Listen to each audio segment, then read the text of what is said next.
Everybody ready? You got a white balance? You good? Everybody good? All right.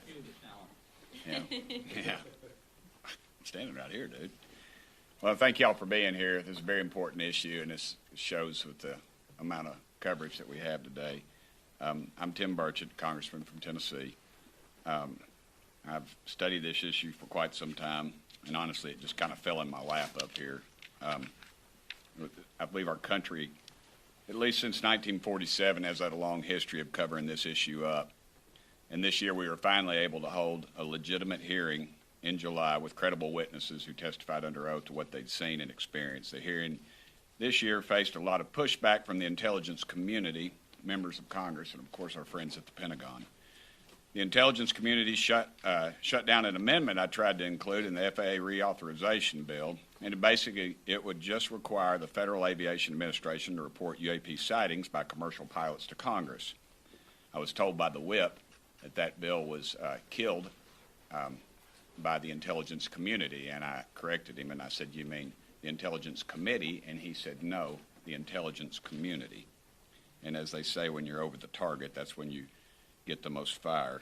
And it would just, like I said, it would just require the FAA administration to report UAP sightings by commercial pilots to Congress. Again, they spend a whole hell of a lot of time and effort and money to tell us something exists that does not exist. And so, fortunately, another amendment I introduced this year, it was to increase transparency. And honestly, this is what this whole issue is about transparency.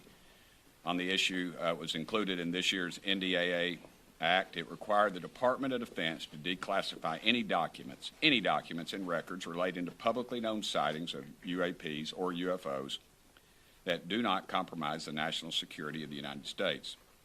It all comes down to one word, and that word is transparency. I've been briefed on things I can't talk about in public because it's considered classified. But why are we classifying so much about this, especially if the information doesn't jeopardize national security and we have departments telling us that they do not exist?